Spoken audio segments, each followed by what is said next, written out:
Welcome to the Futurati podcast. Any member of the Futurati is somebody who believes in the power of the future. We know there's a better world ahead, and we indeed have the power to make it so. In our podcast, we talk to the best minds in the world about the most urgent problems facing mankind today, and we hope you learn as much from them as we do. I'm Thomas Fry, a professional futurist and keynote speaker. And I'm Trent Fowler, a machine learning engineer and author.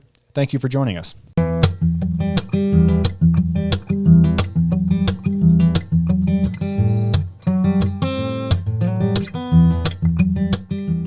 Good evening, everyone, and thank you for listening to the Futurati podcast. Tonight, we're joined by Dave Taylor, who is professor of marketing at DU, a digital storyteller across a wide variety of platforms, and the author of something like 22 or 23 books. We're not exactly sure. Dave, thanks for being on the show. Hey, it's fun to be here, and sorry I couldn't pin down the number of books, but it's been over a really long period of time, so I could go and count the books on my shelf, but I'm not sure that would be accurate either. Right, exactly. So why don't you start by telling us a little bit about your background and your interests?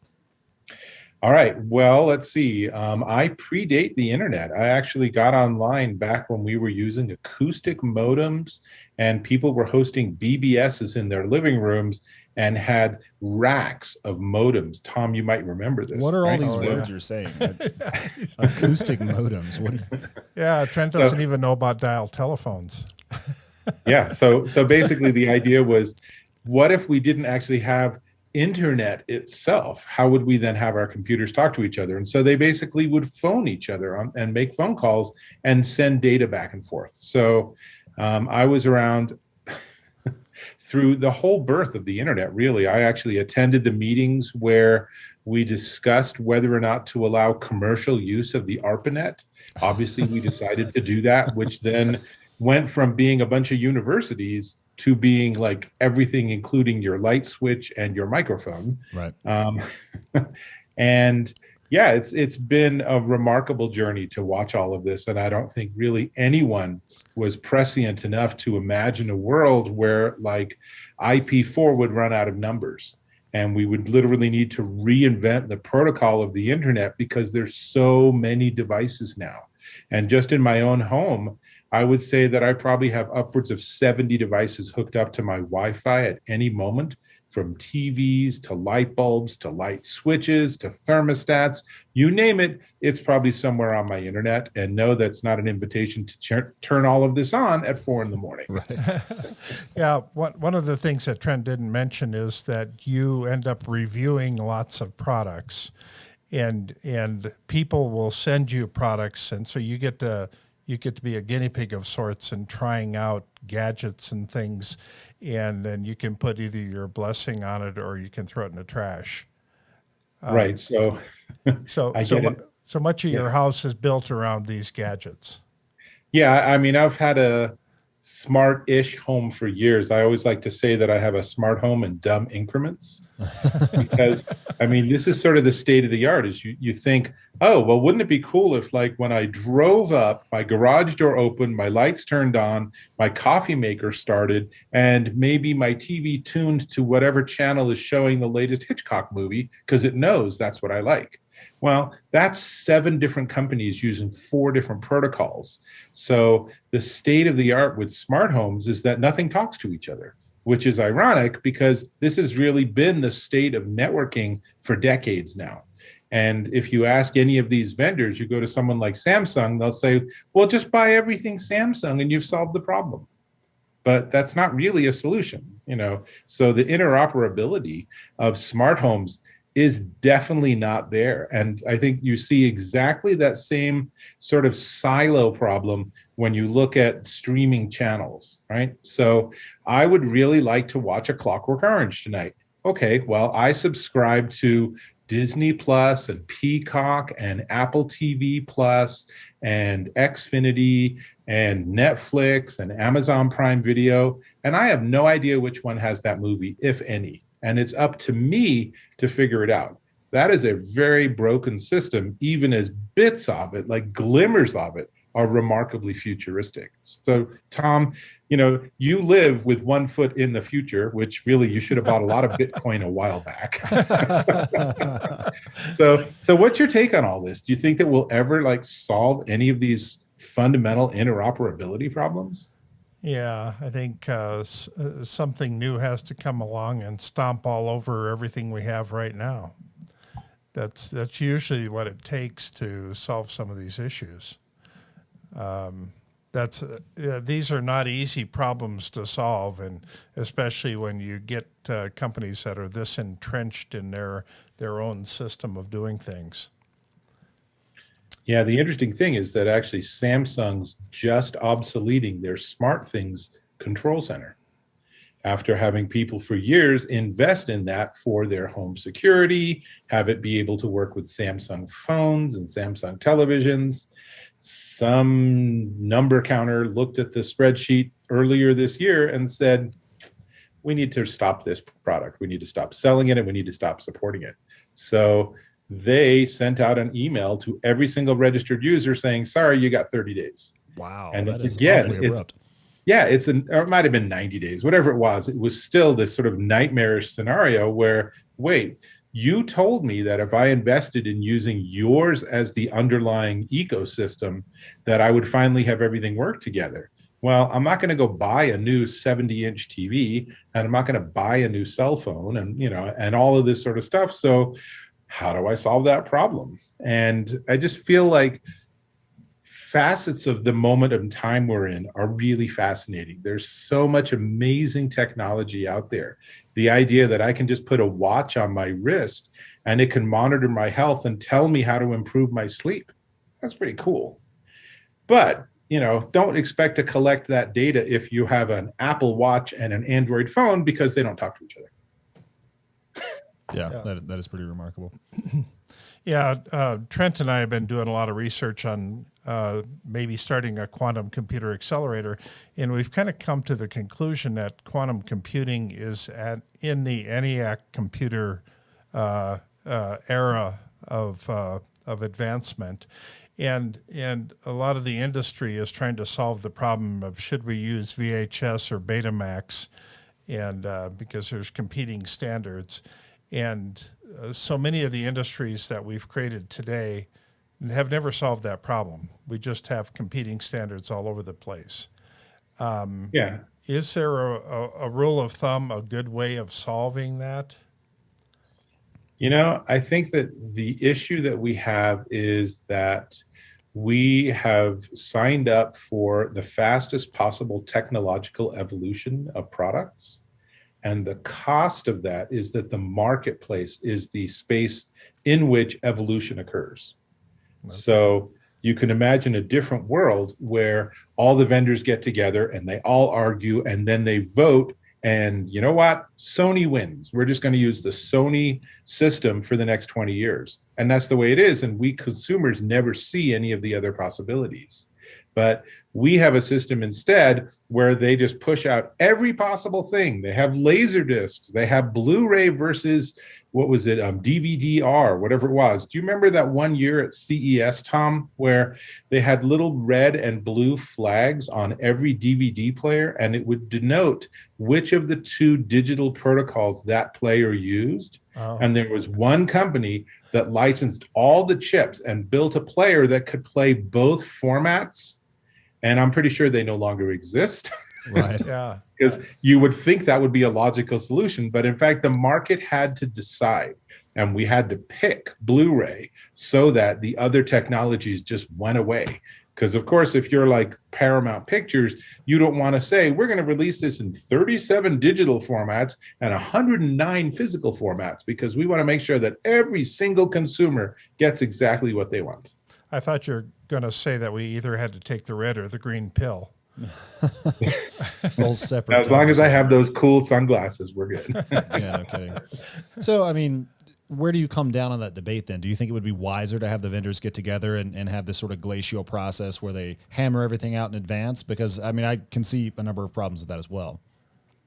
I'm not sure that either one is better. I will say that back in the day, I worked at Hewlett Packard at HP Labs, and we were doing research. And this was just as the internet was coming on. And the internet protocol is built on something called TCP/IP, which is Transmission Control Protocol, Internet Protocol. And what happened was that HP's engineers said, we're looking at this TCP/IP, and there's some really bad design decisions they made, so we're going to fix it. And so what happens is you fix it, and now you can't talk to the other systems. So this is actually true. They used to have what they called TCP/IP bake-offs. And I remember going to a couple where it was a big warehouse or an airplane hangar, and each company that was a hardware vendor would have a table, and they'd bring in a computer or two, and they'd all plug them into each other, and it was all just interoperability testing, right? Had they not have done that, we wouldn't have the internet. But had they have decided in advance, we have this one protocol and that's all we're going to do, and we're never going to evolve it, then we might not have the fast internet, because they might not have designed a protocol anticipating 30 years later that we would have fiber optics that are screamingly fast. Right. So the sad reality is, I think that for all the benefits we get for this technological age that we're in, part of the cost of that is that each of us will inevitably travel down some obsolete paths and have to have obsolete hardware. And sorry, maybe you can plug something into the back and make it work again. Yeah, and our landfills are filling up with obsolete hardware. Right. With rare earth metals that they can't pull out of them, so that, we can't make enough chips to make new gear. So we're chucking all the old gear that has all that stuff in it. It's not pretty. Yeah, I keep saying that the most valuable land in the future is going to be our landfills, because that's where we've buried all of our natural resources. And so it's going to be up to somebody that can invent a robotic earthworm that can go through and dig it all out and mine out all the valuable resources and replace it with good soil. That is an interesting idea. I like how you think. I mean, it's no different to what they're working on with salvaging obsolete satellites in space. Yeah. Oh, I haven't heard about that. What are they doing there? There's actually a Colorado-based company that just got, I think, a NASA contract to build a design that they have to launch a basically junk and obsolete satellite scooper and collector in space that would be able to move to different orbital planes and zero in, and using, I think, manipulator arms, actually grab things. Because otherwise we're just going to end up with this really complicated 3D sort of concentric spheres of really fast moving garbage until it eventually all comes into the earth as, I don't know, as meteors or something, which I guess would be visually exciting, but probably not optimal, especially as we're starting to get closer and closer to things like orbiting space hotels. Right, exactly. I wonder what what's the profit model there? I mean, they got the NASA grant, but I assume at some point they'll have to actually make money with it. So is there enough in a satellite to make it worth sending a robot up to bring back down to harvest whatever's in it? I think there's going to have to be some sort of a taxation system where if you want to launch something, you want to put up 1,000 satellites for your ground-based internet. All right, well, we charge $1 million a satellite that goes into a pool that helps clean up all the messes that are up there. And you don't have to pay, but then you are able to use any launch facility. Interesting. Okay. That's one way to internalize that externality for sure. So, yeah, I guess Elon Musk beat the people that are coming up with the tax for that. Is that right? He's been ahead of those people for quite some time. Ahead of the curve, yeah. So, yeah, I'm pretty sure he's actually in his Tesla orbiting the Earth. So who's the Elon that we see? Is that just like a really convincing deep fake? Something out of Boston Dynamics. E-bot, yeah. Yeah, haven't you ever seen Westworld? I have not actually. I've heard good things about it though. People keep telling me I need to check it out. They're like, it's right up your alley. So one of these days I'll make time for that. When Tom's standing right by the power plug for 4 hours, it's not a coincidence. Right. The Tom bot. Well, when I came down here, he got the times mixed up, and he thought this was at 6. That's normally when we record. So he was thinking about taking a nap, and I woke him up. So maybe he was like recharging there for a little bit of time. Well, yeah. Every once in a while, the batteries. Yeah, I have to change them out. So what are you going to do with once Samsung deprecates its tech? What are you going to do to re-smarten your house? Well, that for me, that worked out really well because actually about a year ago, I migrated from the Samsung SmartThings control system to the Comcast Xfinity control system, which of course required me putting in an entirely new set of sensors everywhere. So I have doors with obsolete sensors on them that I don't want to take off because then I get that sticky residue. Mm-hmm. So it looks better to leave a dead sensor on there than to actually just have that residue and then have to figure out if I can find a matching paint. And These are the problems that occupy Dave's day. Yeah. it's life in the technological age. I mean, 100 years ago, we wouldn't have had this discussion because, frankly, we would live in the same technological world that our parents lived in or their parents. And 500 years ago, we wouldn't even imagine. I mean, what are we going to do? Have a better sword? Ooh, that's going to change my life.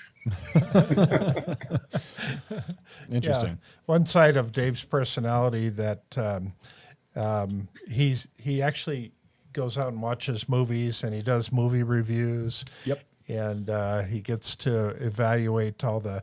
And I'm curious as to what your thinking is how movies change after COVID, the post-COVID storytellers, and how their thinking shifts and changes as a result of this massive demarcation point in human history. Yeah, I will say that probably getting funding for an apocalyptic pandemic movie is hard. Right. Because I'm not sure anyone wants to go into the theater and watch that. Yeah.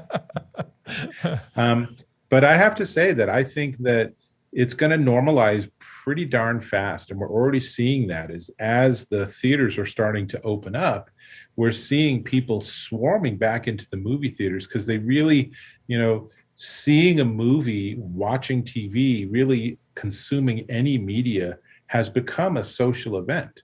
So I can remember like going to a bar with friends and we'd watch MMA fights, right? Yeah. Or if it was a World Cup game, going to a bar with 100 other crazy people where everyone's screaming and beating drums and supporting their team. And that's 1,000 times more fun and entertaining than sitting at home and listening to the piped in soundtrack that might or might not actually represent fan reactions.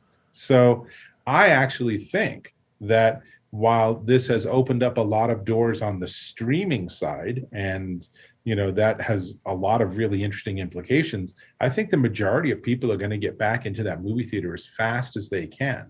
However, I do think there's also a trend that we've been seeing over at least the last decade that home theaters are getting more accessible and better.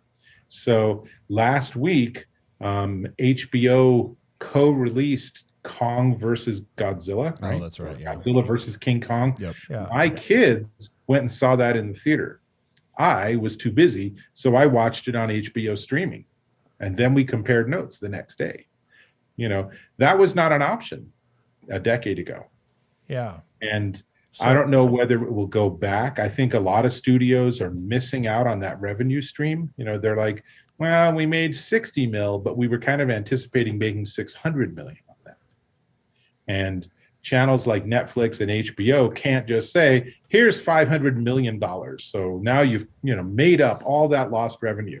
I mean, they're writing some really big checks, but not as big as potentially the box office would yield. So the industry is going to push, but it's really in our favor because they really are going to have to deal with the things we don't like about the movie theater experience, like the person in front of us talking or being on their smartphone in the middle of the movie. Right.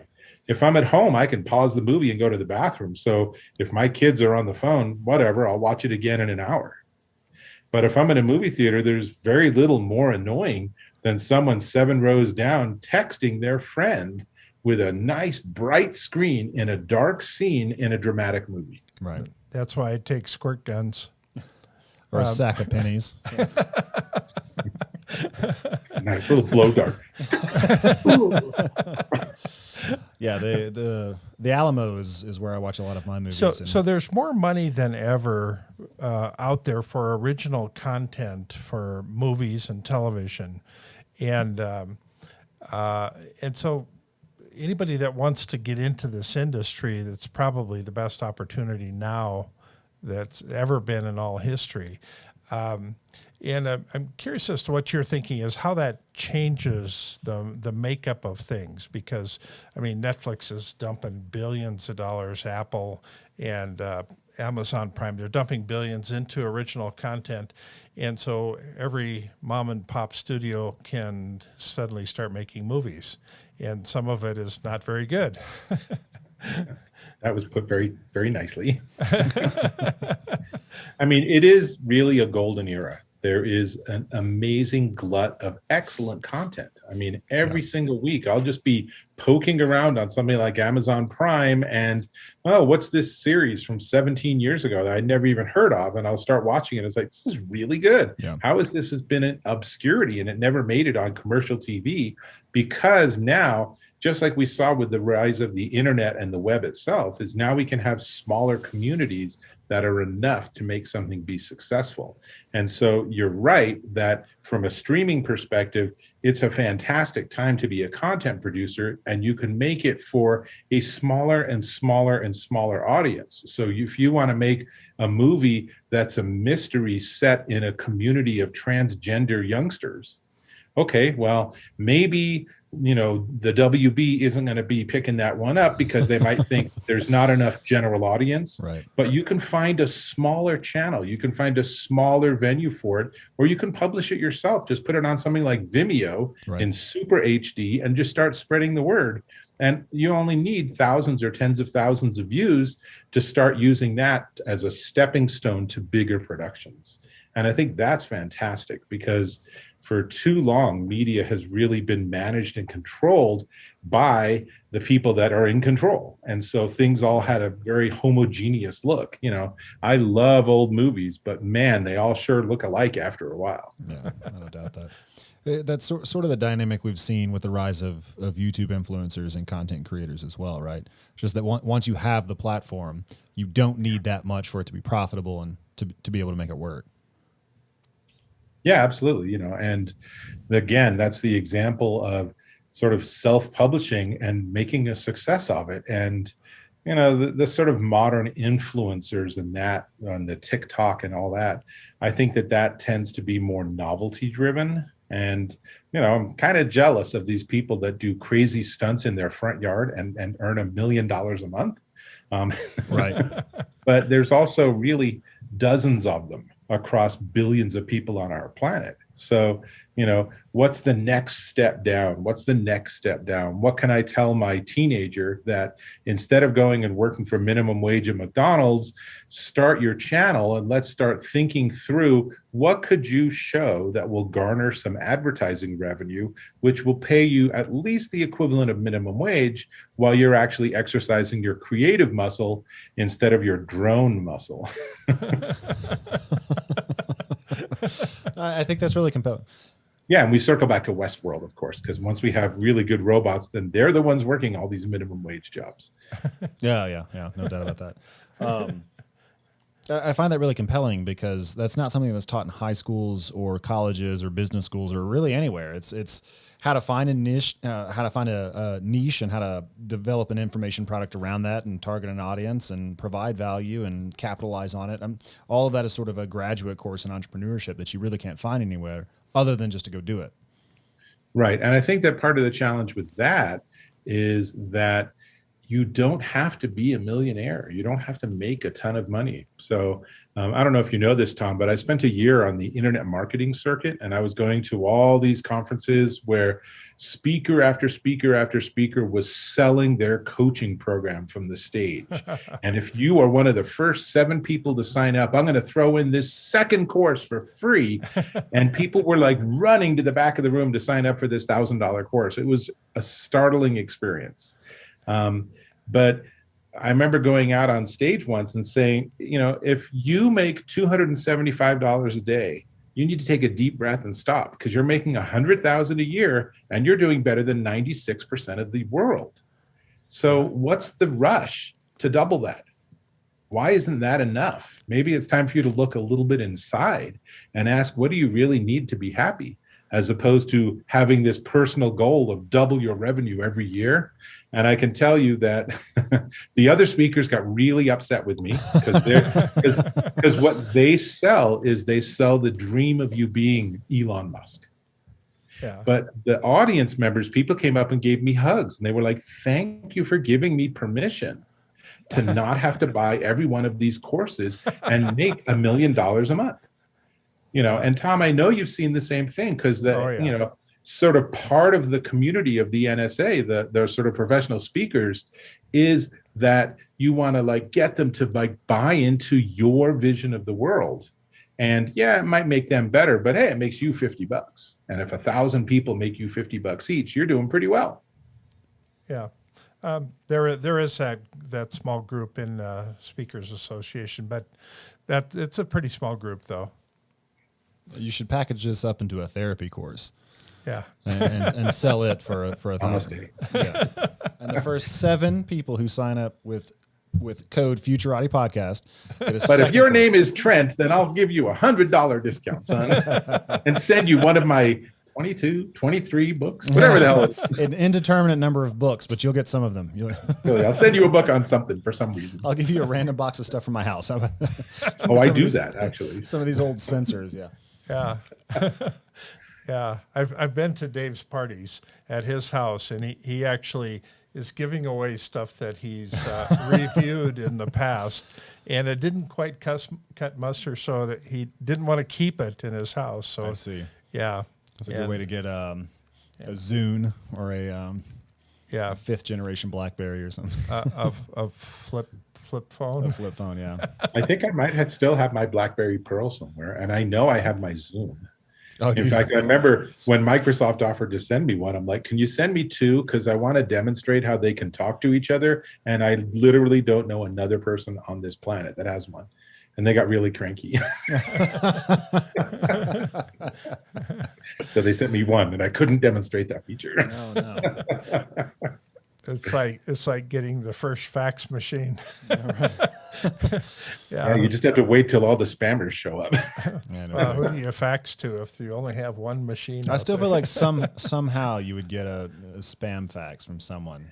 It sounds like some Zen koan, right? What's the sound of one hand clapping? Yeah. Very similar to the sound of the only fax machine in the world receiving a fax. One fax faxing. You literally fax yourself, so it has something to do. So you've got, decades in the trenches of reviewing technology. I mean, what are some, broad trends that might be of interest to an audience that listens to a podcast like this one? That's a really vague demographic. I feel like if you tried to picture one, you'd get it almost exactly right. Hunched over a computer, writing code. Yeah. Reading science fiction books. In the back of the bus, lights off, hat pulled down. Yeah, I got it. What I like is that I feel like the trend with consumer electronics is to make things more accessible. And that's in a couple of different dimensions, but things like Bluetooth, right? So pairing Bluetooth devices is much easier than it was even 10 years ago. And in terms of audio equipment, there are companies saying there's a lot of people that need assistive hearing devices, but we don't need to necessarily sell them $8,000 hearing aids. So what if we just take earbuds and add some extra circuitry so that they can be Bluetooth earbuds, you listen to music, but there's also another mode you can put them in where it just gives you more clarity on the voices that are around you so you can engage in conversation. And by the way, no one knows you're wearing a hearing aid because it looks like a really cool pair of earbuds. Nice. Things like that are terrific because the reality is that we as a species are paying the price of spending tens of thousands of hours staring at computer screens and thousands of hours with really loud music literally plugged into our brain and bypassing our hearing entirely. So we need this assistive stuff. It's the same thing we see with cars. We have this sort of chicken and egg thing, but cars are gaining more and more really sophisticated assistive technologies because we are getting more and more crappy at driving. Right? Because now there's 70 things that can distract us instead of 3. If it was 1965, I might be eating a burger from McDonald's and playing with my AM radio, but that was about all the distractions I had.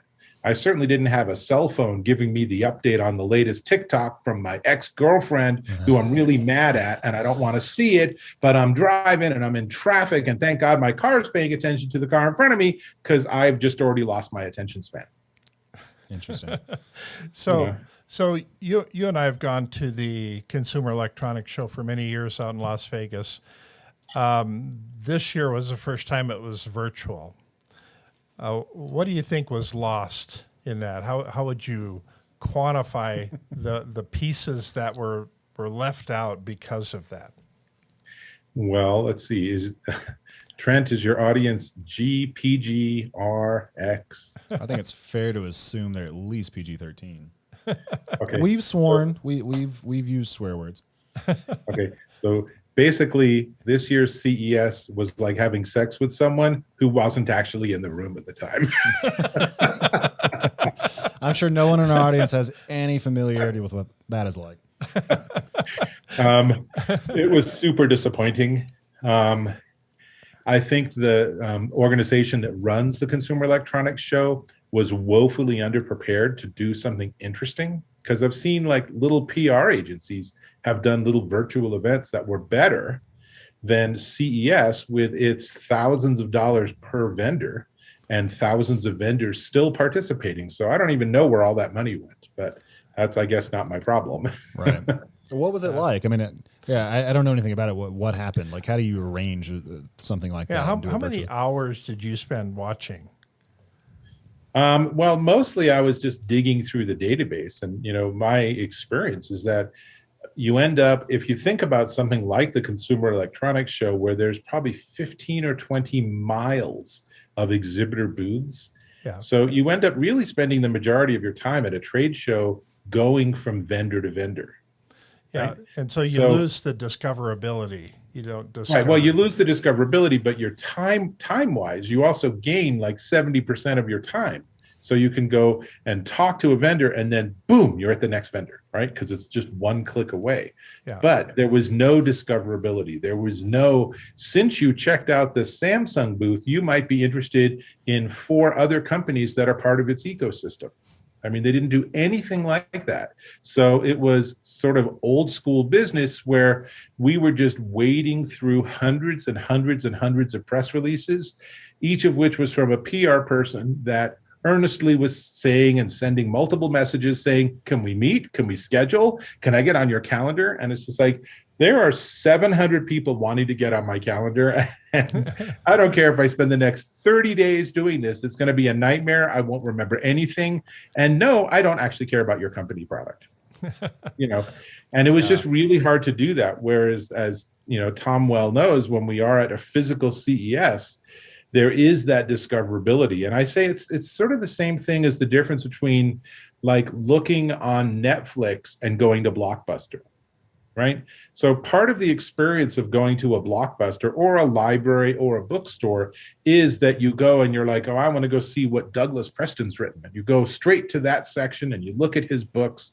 And right next to him is Mark Preston. I don't know who Mark Preston is, but that's an interesting looking spine. Right. And at Blockbuster, you'd be like, I really want to go see some Kubrick. I'm just in the mood for Kubrick. And next to Kubrick is someone else. And you're like, oh, what's that movie? I mean, zombie strippers. How could that not be good, right? I want to watch that movie. Wait, did I reveal too much about myself? I think so. Yeah. But when everything becomes a database, we lose all of that. I mean, I'm sure I was not the only nerdy kid who liked looking things up in the dictionary because you could find all the words around it, and you would have this discovery. I mean, kids used to read the encyclopedia. A, no streaming. B, no video games. Right. But C, it was an amazing piece of discoverability. And you would just stumble across things and say, oh, that's an aardvark? That's weird. Let me read about that. Yeah.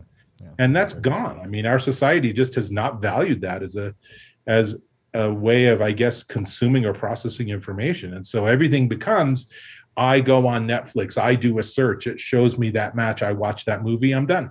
Well, you have recommendation engines. That's built into most of these streaming platforms. And they stink. What do you think's wrong with it? I'm actually working on one at work now. So what do you find unsatisfying about it? We could definitely talk offline about this too, but it turns out that a recommendation engine is super hard. And part of the problem with that is that generally speaking, people do not have discrete profiles. And so if I'm on Netflix and my daughter walks up and I've gone to the bathroom and she changes to a different show, that will ruin my recommendations for the next 10 years.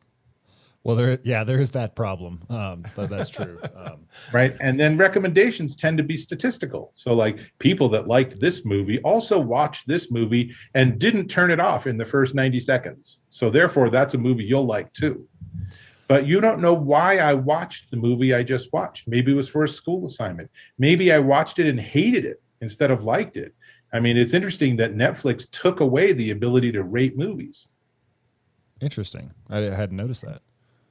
Yeah, you used to be able to thumbs up and thumbs down, and then that would affect its ratings engine. And I think they just realized that's an extraordinarily challenging problem from a computational perspective.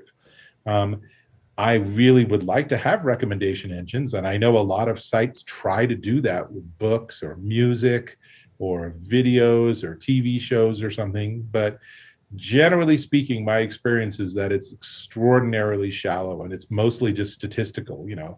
18% of people that watched A Clockwork Orange also watched 2001: A Space Odyssey. So we're going to recommend that's the next movie you watch. And it's like, that's a totally different kind of movie with only one thing in common, that it's the same director. But that might not be enough for me to be happy with that recommendation. Yeah, there's some truth to that. I mean, the better sorts of hybrid recommendation engines marry collaborative filtering and content-based recommendation. And they sort of get at that problem a little bit better than some of the ones you have experience with. So the idea is that, yeah, you can have the statistics, but layered on top of that, we need to have some consideration of what the hell's actually in this, what this movie is actually about, the genre, and various other things. And there are ways of trying to kind of come to grips with that. And what taxonomy are you actually using to quantify what this is about? Give me the chance to give you feedback.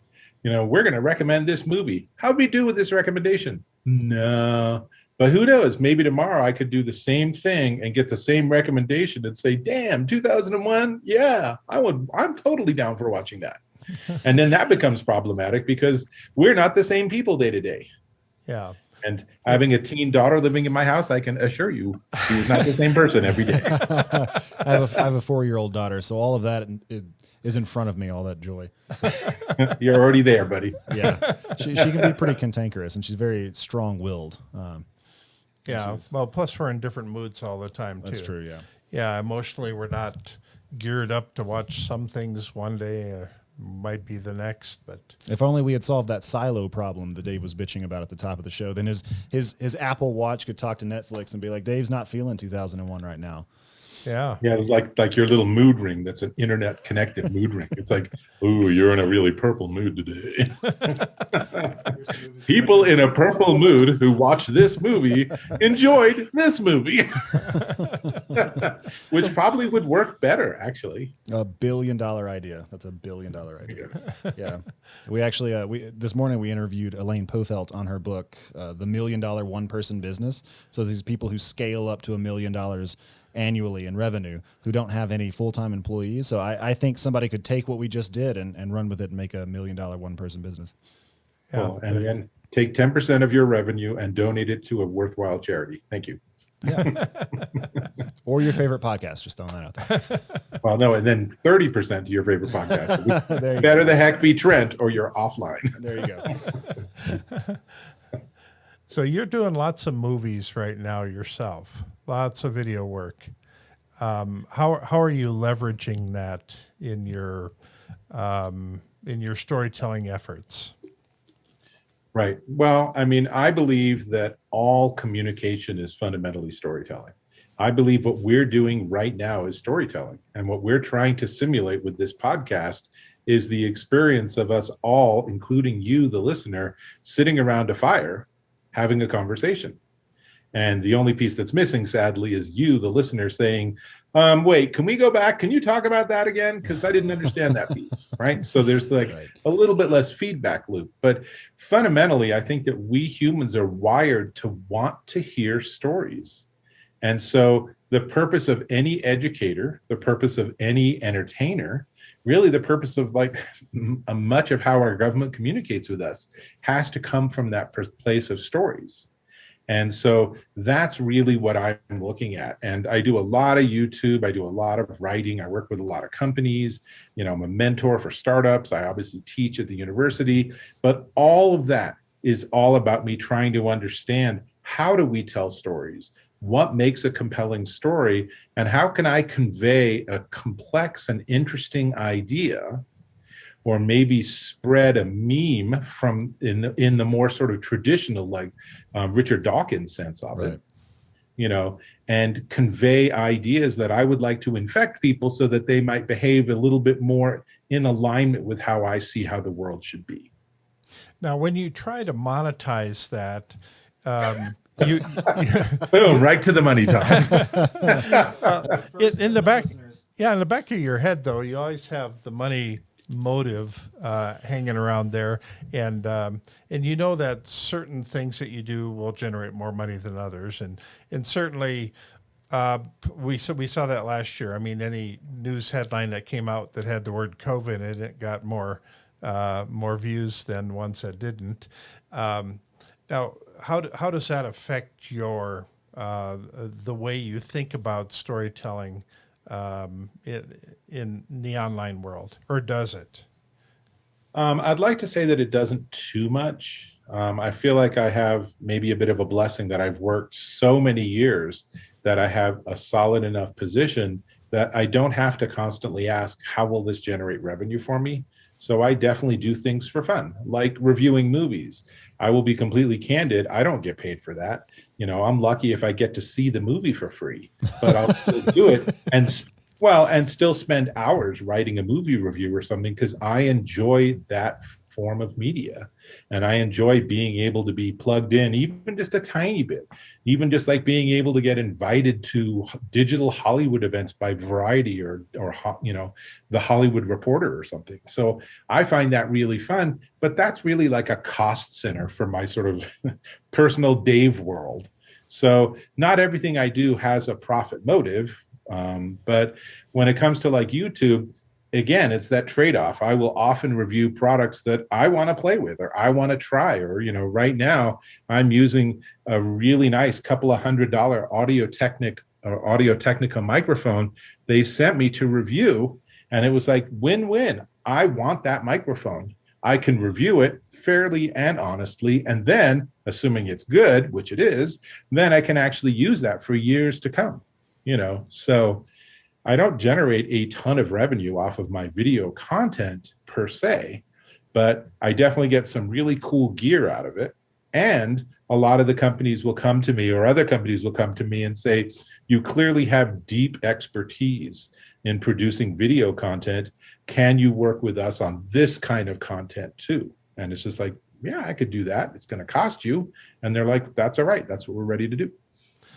So do you have this this movie plot brewing around in the back of your head that's ready to get unleashed, ready to make it onto Netflix? The zombie strippers. We've already covered that. We heard that. Yeah. Okay, that sounds interesting. So is this where I go, submitted for your approval? You're not on Trent's podcast. You're in the Twilight Zone. Not really. I mean, I definitely, at some point, have thought about writing. I'd like to write some young adult science fiction, because I find the genre interesting, and I find young adult turns out to be just really good writing in a lot of cases, like Harry Potter, the whole Harry Potter series, which was fantastic. Really good, yeah. You know, was really aimed at, you know, junior high school kids. Yeah. The Miss Peregrine's series has been really good. There's a number of different book series out there that weren't necessarily aimed at showing off how sophisticated their prose can be, but really much more focused on the storytelling side of it. And I'd like to try doing that at some point. I don't know. And in terms of movies, I don't know. If I did a movie, I'm sure it'd end up being a horror movie. I think young adult is a cool space to be in too, because you're dealing with people who are forming their foundational conception of the world and their vision of good and evil and right and wrong and what they want out of their life, and you just have a huge impact with somebody at that age. And I mean, if you influence one Carl Sagan, I mean that arguably could eclipse everything else you do in your life. But it'd really rather influence billions and billions. I hope that joke goes over and people understand what's being done. I remember once walking down a library and I saw a book with on the spine, it just said billions and billions. And I was like, I bet that's a Carl Sagan book. And sure enough, it was great. One thing I'm curious about is that you said all forms of communication are narrative, are a story. And so I'm sympathetic to that, and I'd like to kind of get into what you mean by that. So does that include even if I just point at something and say that's a rock? I mean, surely that's not narrative, right? Or would you say that it extends down even to that level? Any semantic utterance is necessarily narrative. No, I mean, any semantic utterance can be whatever the heck you want it to be. But now let's I don't think I've ever had a guest just be like, no. Let's spin a scenario. So here we are. We are in a, teaching a 9th grade geology class. We are walking through the field and we find this curious piece of igneous rock. And we pick it up and we say, rock. You think the kids are going to be interested? No. But if we say, can you imagine 50 million years ago where we're walking was the bottom of an ocean, and then a volcano erupted and the magma from the center of the earth shot up into the sky and solidified and cooled and just crashed through the water. And then millions of years later, all that water receded so we can stand here, and this rock, this is from that volcano. Which one do you think the kids are going to be more interested in? Well, I was riveted. You really took me on a journey there. Yeah. Okay, so it's not so much that it's more of a pragmatic perspective. It's not that literally everything you say is a story. It's just, in fact, when people communicate with each other, they almost always do so through the vehicle of a story. So there's an inchworm. I don't think everything we do is about storytelling necessarily, but I think that we want to hear good stories. I mean, when we're sitting and at some point being able to enjoy a beer with some friends, that one person who everyone loves having show up is the one that can tell you they got a parking ticket, but take 20 minutes to do so, right, because they make it a hilarious story and you're in tears and you're like, oh my God, I'm buying the next round. You're so funny. And they won because now they got free beer. That's true. My cousin is that way. It's just any story he tells, he went to the mailbox, got his mail, came back. It's hilarious. We're all just dying the whole time. I know exactly what you mean. I mean, Tom is the same way. Every time Tom and I are together, I'm in tears and having breathing difficulty because he's so hilarious. If his batteries are fully charged, he can be quite funny. Yes. So have you given any thought to sort of the deep roots of that? So I'm thinking of Yuval Harari, whose book Sapiens advances the thesis that stories and shared myths are kind of the secret to our success. It's how we've outcompeted all the other life on Earth. I mean, have you given thought to that? The power that stories have to unite people. Yeah, I absolutely agree with what you just said. I mean, when I look at my cats or watch my daughter's dog or something, they clearly do not have higher cognitive processing. They're not stupid necessarily, and they certainly understand and reflect the emotions of the people in their lives. And I'm sure they behave entirely differently if they're in a feral pack in the middle of the wilderness. Right. But they don't have the ability to have oral history. They don't have the ability to establish behavioral guidelines based on stories. And they don't have the advantage or the ability to build a more complex tomorrow based on where we are today.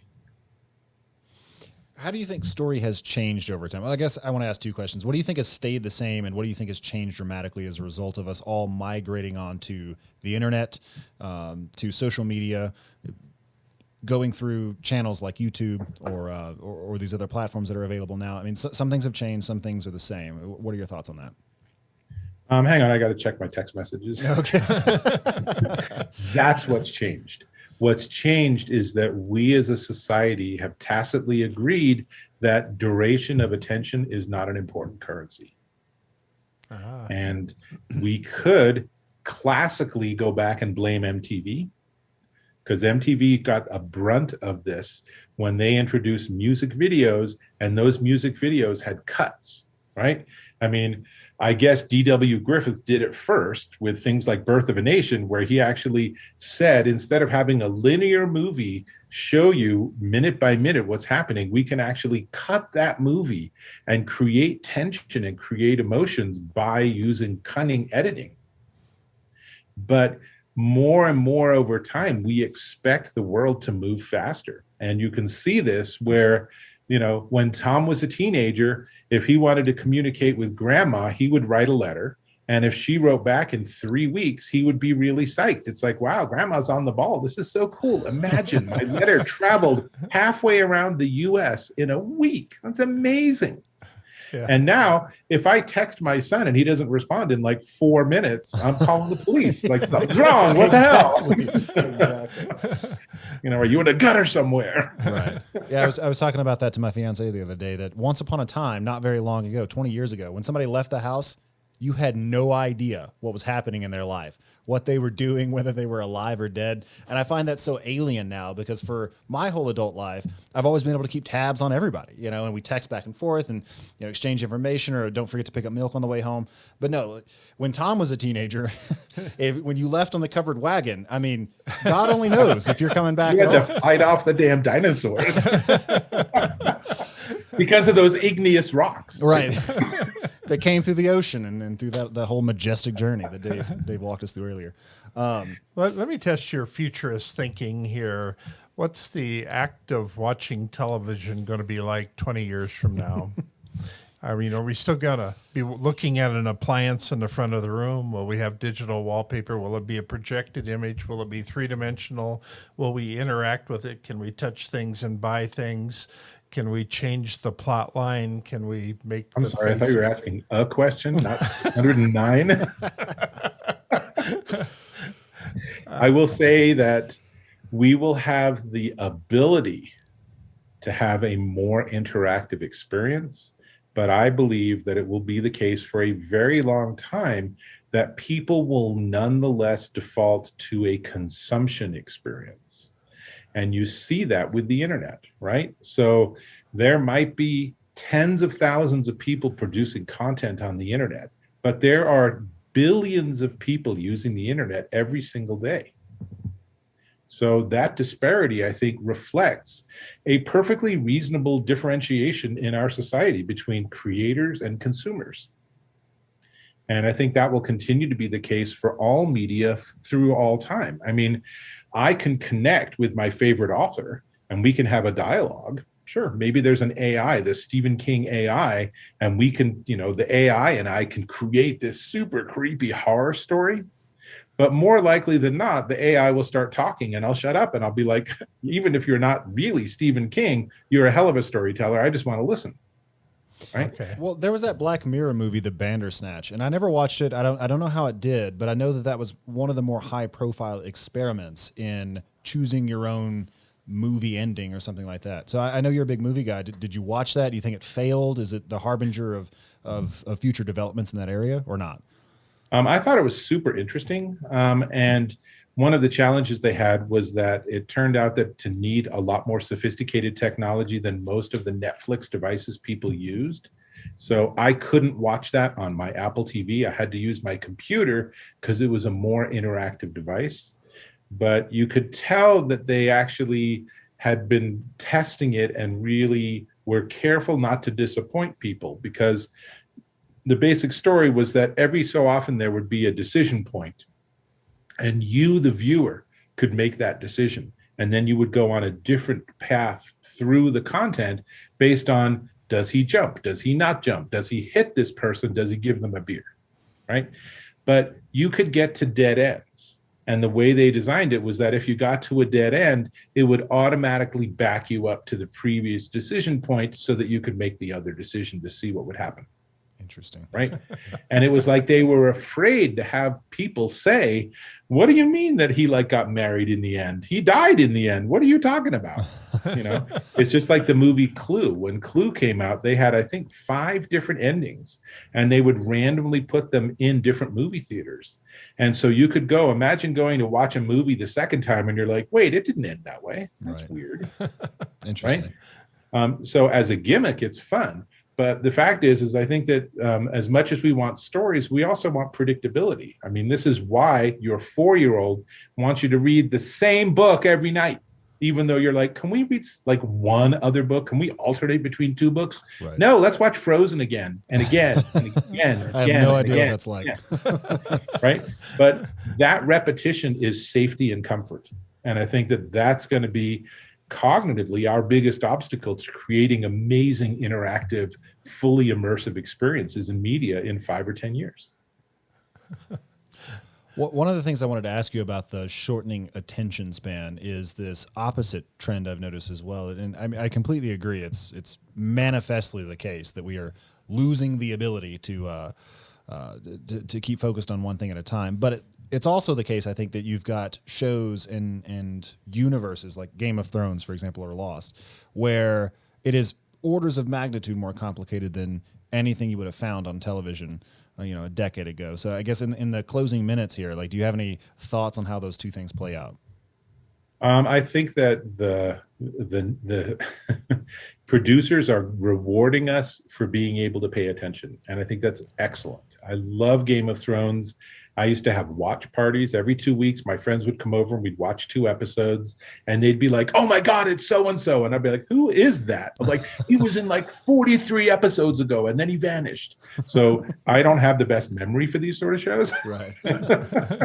But I appreciate having a complicated world. It's just like if you look at the Marvel Cinematic Universe, truth be told, it's an astonishing cognitive accomplishment that they have taken thousands of stories across thousands of comics and graphic novels and now movies. And there are certain branches in movies that they backed away from. And they're like, we're not going to really deal with that element of the story.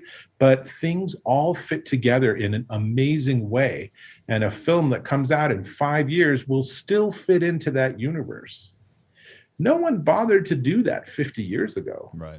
I mean, if you did the Thin Man series, which was a great 1930s, 1940s detective series, they didn't really fit together with this extended narrative concept.